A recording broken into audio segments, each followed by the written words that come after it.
Hey guys, welcome back. So today's video is a recap on all things Gossip Girl. So if you are new to the channel, my name is Courtney. I'm a reseller on Poshmark and eBay. And a couple months ago, I stumbled across some wardrobe items from the TV show Gossip Girl. And I do have two videos. I will link them down below in case you want to hear the whole backstory. But I know a lot of people were interested to kind of see how things did, wanted to get an update. And so this is going to be the update video. I am going to share some numbers of some things that have sold and just talk through my plan for the remaining stuff and just things I learned, because I do source in Los Angeles and it is not the first time that I've seen some unusual tags that might be from a studio. They also have studio sales. There's also thrift stores that sell studio stuff. And so I think this was a really good opportunity for me to just dip into the waters of selling wardrobe items so that if I come across them again, I will be more knowledgeable and better prepared. So if any of this sounds interesting to you and you aren't subscribed, definitely consider hitting the subscribe button down below. And as always, hit that thumbs up if you've liked this Gossip Girl journey. It's been fun. It's been a learning journey. And yeah, I think it was well worth it. So, all right. So Gossip Girl, I ended up finding 83 items that I believe were connected to the show. Not all of these 83 items had all the tags I needed, and not all of them went up on auction, and I'll explain in a little bit later. But that's kind of the number that I'm running with as far as that I think was associated with it. Out of that, 44 items have sold for a total of $4,122.50. And all of that was done on auction on eBay. And I ran with auctions on eBay for a number of reasons. I'll get to that in a second. But the average sale price of the items that have sold is $93.69. My average cost of goods per item was right around that $5 mark. I was also picking up other items as I was going through racks and looking for these. So my receipts don't really give me an easy time of determining exactly what it was. But this is not a thrift store that marks things up. The couple more expensive things were, there were a couple dresses that were marked about 10. There were a couple suits that were marked right around 12. But nothing was marked up out of the ordinary for these items. So I didn't pay up for anything. A lot of the men's shirts were only marked at like at $3, and I got a lot of those. So it was right around that $5 mark, and that is on point with what I typically pay in general. The cost of goods for the items that I've sold was about $220, and the fees for those items that have sold was about $659.60. So that leaves me so far with a total of, with a net profit before taxes of $3,242.90 for those 44 items. That's good for me. That is good for me. Now, because I source in LA, I do find items that sell for $90, $100 pretty regularly, but not in this quantity, and also not items that I'm flipping within a few weeks of buying. So I think that that's the critical component that's unique with this, is that I was able to flip a lot of these items very fast. And, you know, my typical items, I've got 1,400 items for sale. You know, sometimes those take 6 months, a year, sometimes 2 years to sell. So I did go to this thrift store 4 different times to try and get more items. And each time I picked up 1 or 2 more. It was the first 2 trips that I really got the most. And then the last couple trips, I picked up a couple more at each. But, and I don't think I think it was things that I missed, because tags are hiding in different places, and I looked in different sections of the store. Actually, one of my the second highest price item was actually in the kids section. I wasn't looking there, but I did on one of those last trips, and that ended up being a pair of Prada shorts that Chuck wore, and I sold for $200. So I did get some questions from a number of people, and I will answer those, but I just wanted to highlight top 7 sales. Out of those 44, I don't have the time or probably the energy to go through everything, because that's a lot of items, and I still have, you know, about half still remaining. But the number 1 sale is not surprising to me. This one had the largest bidding war, and it was also listed, I think, that first week. A lot of my best sales were that first week or 2, and ever since then things have dwindled. Even though I've kind of added a few new items each week to my auctions, I think the excitement just dwindled. So if you were watching this, there are still things up for auction. And I did bring down the price on some. Pricing was interesting with this, and I'll go into that in a little bit more detail later. But the highest price sale was a Serena field hockey shirt. She wore this in the first couple seasons of the show when she was at Constance, the private school that the girls went to. And this shirt was dingy. I'm surprised they even put it out on the racks because it just wasn't in good condition. But it did have the logo of their school, and I think that is what was, and it also had the tags attached of when she wore it and all the details. So that ended up selling for $361.56. I can't remember how many bidders were on that, but I want to say it was like 7 or 8 bidders. And that was the best flip. I only paid about $3 or $4 for that. Again, that was in the kids section as well, because it was like a school uniform type of top. So, I don't know if I have everything in order. I don't think I have everything in order, but the next step was a pair of swim trunks that were Prada. This was worn by Chuck. I did find screenshots for all of these items that, most of the items that have sold, I did find screenshots for. I do have a number of items that I could not find screenshots for, and I did finish watching everything, which was much harder for me than I expected. I just am not a big TV or movie person. And when I'm home, I like to work and not pay attention to a TV. And when I'm out, I'm hanging with friends and camping. So watching TV to this much was very hard for me. But these swim trunks sold for $199.99. It only had one bidder, but it did have a number of watchers, and it sold very quickly. I sold 2 dresses to the same person. It was the same exact dress. Neither of them had the tag of when Serena was wearing it, but it was one of those ones that I ended up seeing her wearing it. And it did have some wardrobe tags. It just didn't have the main tag with all the details of the item. But one was flawed. I think both were technically flawed, but one was more flawed than the other.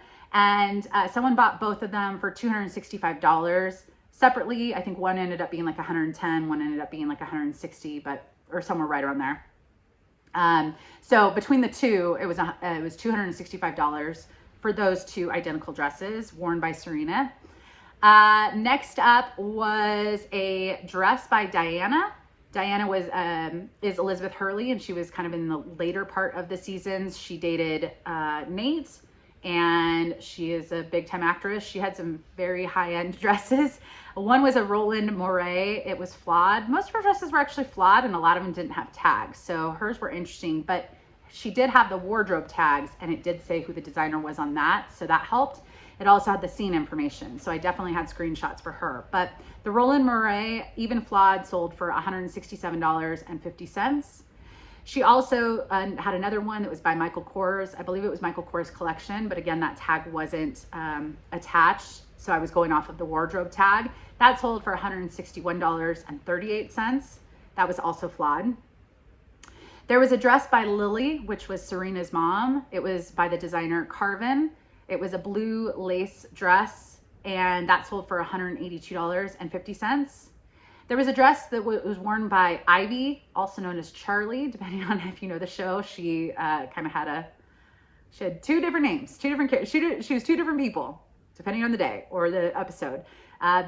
It was a Vera Wang lavender. The lavender line is it's not the top line of Vera Wang, but it's a pretty high-end line of Vera Wang. That sold for $147.50.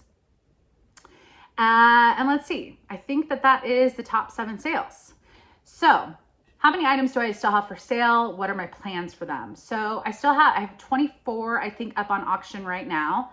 I have about 15 that I listed regular price, just, send me an offer type of thing. And the reason those I didn't put up on auction was because I couldn't find screenshots and they didn't have valid tags. Some of them had tags, like a wardrobe tag that was clearly wardrobe, but it was like men's pair of jeans. There's just no way I'm going, in that show, most of the character shots are this way up. And unless it had the scene where I might be able to get a glimpse of like a top part, it's impossible for me to find them. So there was a Marc Jacobs pair of jeans and Simon Spur pair of designer jeans, and I just put them up on regular. And I did have a note in the description to say the tag attached is possibly a wardrobe tag. I was purchased with all these other Gossip Girl items. I couldn't find it. Just to throw in that it, in case someone's already looking for it, maybe up the value a little bit. But so I didn't put the Gossip Girl in the title of those. It was just more of like an added note that it could have been from the show. Let's see. And I think that adds up correctly. That would be, so what is that total? 39 left. Is my math right? Hopefully. Okay. So why did it take so long to list everything? So first, there were a few items that they had tags, they had all the details, and I watched the episode multiple times, or at least scrolled through multiple times trying to get a screen grab. And it just maybe was a wardrobe change. One item specifically was a Blair blazer. That one's up on auction right now. That one already has a bid. I do have, I think 4 or 5 items that have bids on them right now for about $250. They end in a week though. So I should, you know, at least have those sales for sure. But that jacket had all the details, but in that episode, she was never wearing this jacket. So my guess is the director or someone said, get rid of the jacket at some point, and it just was never worn in the show. But it has the tag, and everything else listed as far as the rest of her wardrobe matches part of that episode. So it was some of those items I didn't want to list until I finished everything, just in case maybe I spotted it later in the seasons. But it was really hard for me to finish the 6 seasons. Some of the seasons had like almost 30 episodes. It was a lot to watch. So also I got a little bored with it, and not to say I'm bored with Gossip Girl, but there were a lot of men's shirts, and those take time to steam. Some of them had flaws. I didn't quite know how to price things, because it's not like you have easy comps to look at for something like this. So it was more challenging than I think I expected. I'm usually pretty good at just like churning things out and just being super productive when I need to be. This, I think once I got halfway through, I was like, do I really need to finish it? But I paid money for it, so you better believe I'm going to finish it. And I did.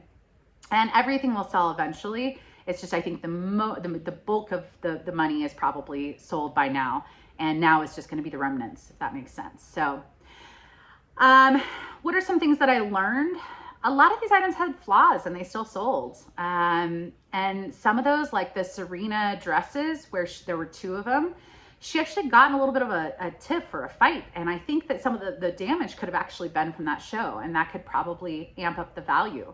But it was surprising to see how many of these flawed items sold and continue to sell.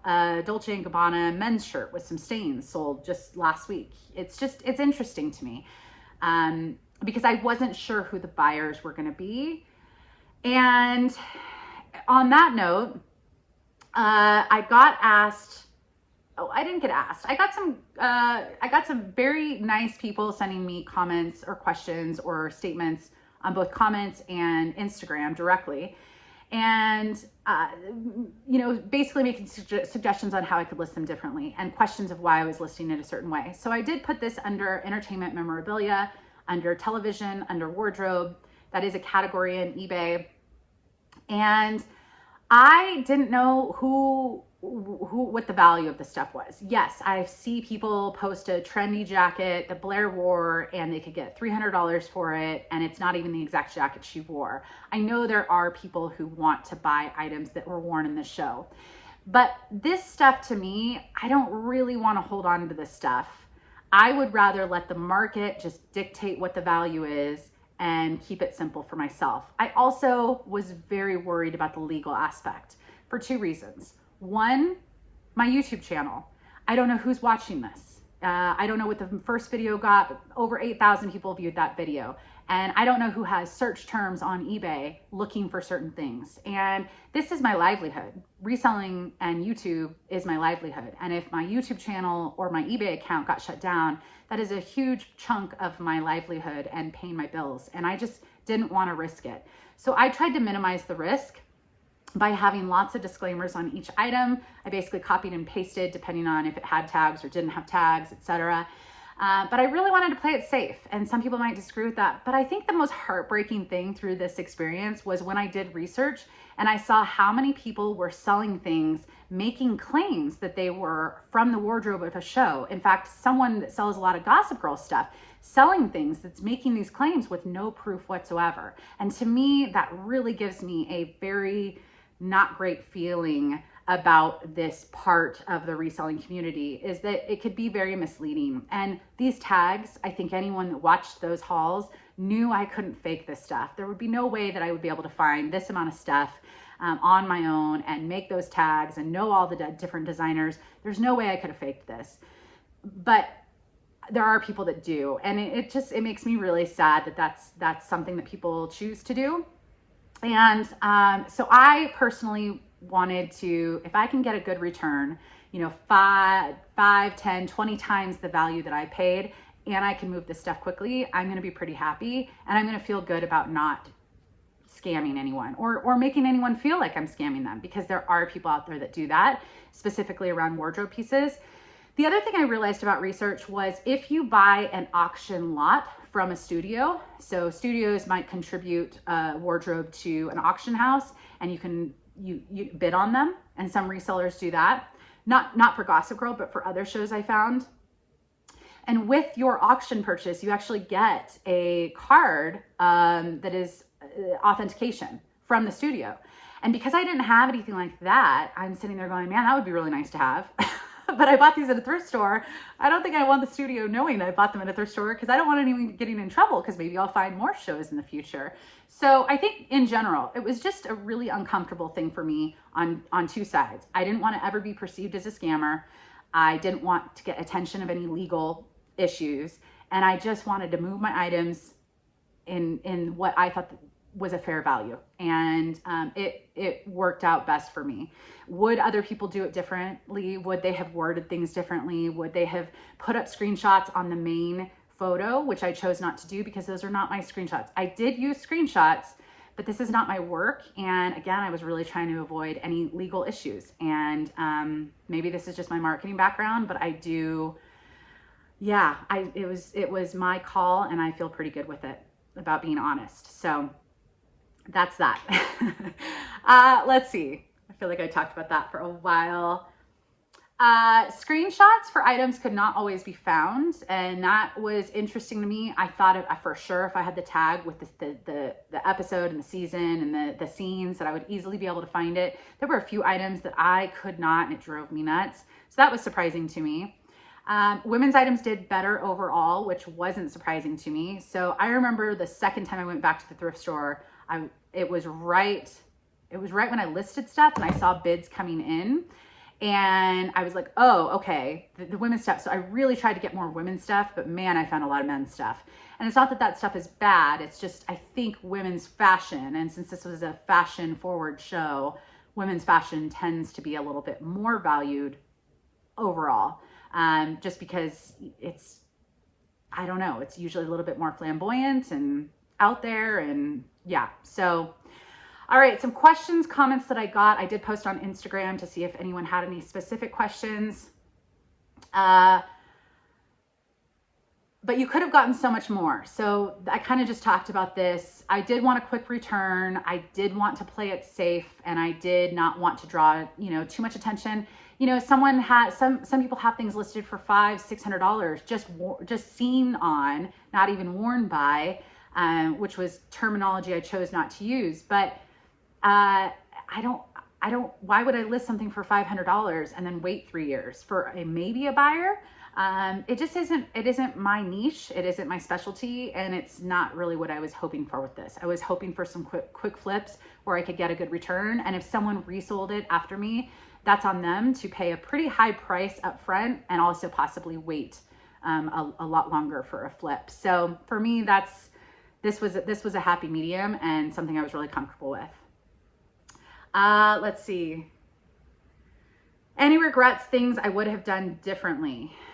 I think that I wouldn't have done anything differently because I didn't know what was going on when I was picking this stuff up.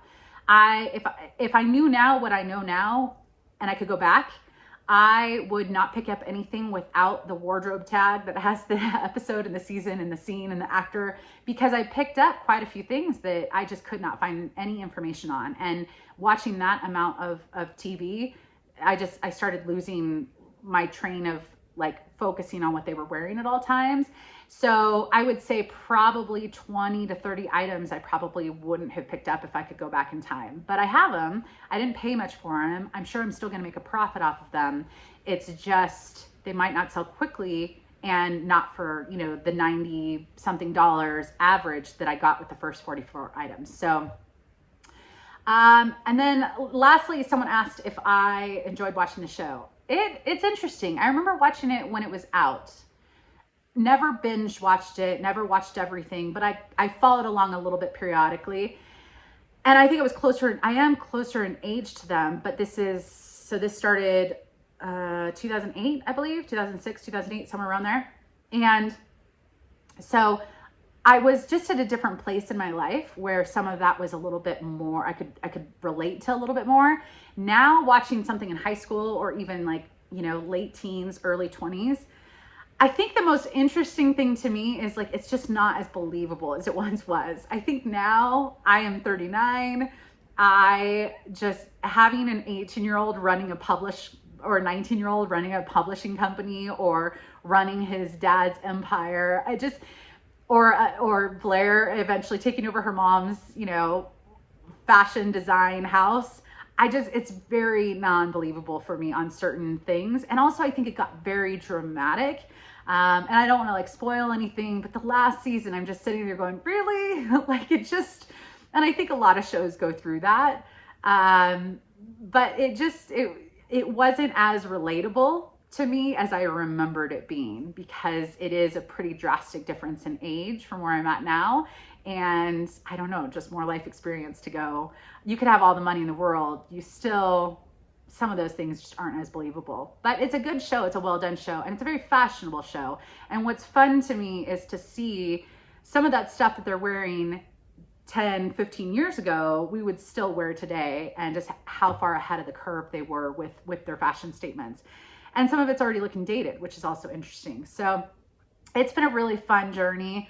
I think I've done a really great job on a return so far. And if everything, the remaining stuff, even if it only sold for $20 to $30 a piece, it would still, for an average cost of goods be $5, it would still be great. In fact, the one thing I have quite a few of are the ties, and I didn't quite know what to do with those.